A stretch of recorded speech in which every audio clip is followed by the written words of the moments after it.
রাসূল হাদিস শুনে যান ভাই, হাদিস শুনে যান। রাসূল পাক সাল্লাল্লাহু আলাইহি সাল্লাম থেকে বর্ণিত, তিনি বলেন, সাহাবীদেরকে বলেন, হে আমার সাহাবাগণ শোনো।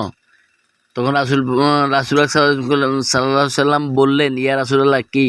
কয়, তোমরা তোমাদের মায়ের দিকে তাকাও, মায়ের দিকে যদি একবার নেক নজরে তাকাও তাহলে একটা কবুল হজের সওয়াব পাবে। তখন সাহাবীরা বলল, ইয়া রাসূলুল্লাহ, আমি যদি দৈনিক 100 বার তাকাই তাহলে 100টা কবুল হজের সওয়াব দেওয়া হবে তোমার আমলনামায়। তাহলে বুঝেন ভাই, মা যে কত বড় মূল্যবান সম্পদ এবং বাপ যে কত বড় মূল্যবান সম্পদ, অথচ আমরা মা বাপকে দেখতে পারি না। মা বাপরা রাখি বৃদ্ধাশ্রমে। আমাদের এই সমস্ত জীবনের প্রতি ঘৃণা। আমরা ছেলে মেয়ে হিসাবে বেঁচে থাকার কোনো অধিকার নাই। আমরা মরে যাওয়া অনেক উত্তম।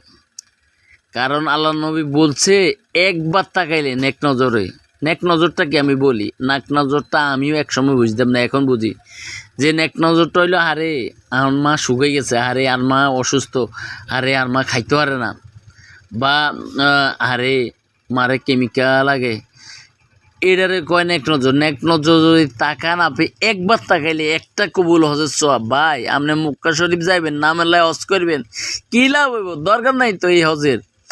আপনি কষ্ট করে মায়ের দিকে একটু ভালো নজরে তাকাইবেন, আল্লাহ তাআলা আপনার আমলনামায় একটা কবুল হজের সব লিখে দিব। মার প্রতি তাকায়েন, আপনি বোর দিকে তাকাইলেও সব হইব, ভালোবাসার দৃষ্টিতে তাকাইলেও সব হইব, কিন্তু মার দিকে তাকাইলে, নেক নজরে আদরের দৃষ্টিতে তাকাইলে, ভালো দৃষ্টিতে তাকাইলে আপনার কবুল হজের সওয়াব আল্লাহ তাআলা আপনার আমলনামায় দিবে। অথচ আমরা মা বাপরে কিলাই ফিডাই, গালাগালি করি। এটি ঠিক না ভাই, এটি ঠিক না। আল্লাহু আকবার, এটি ঠিক না।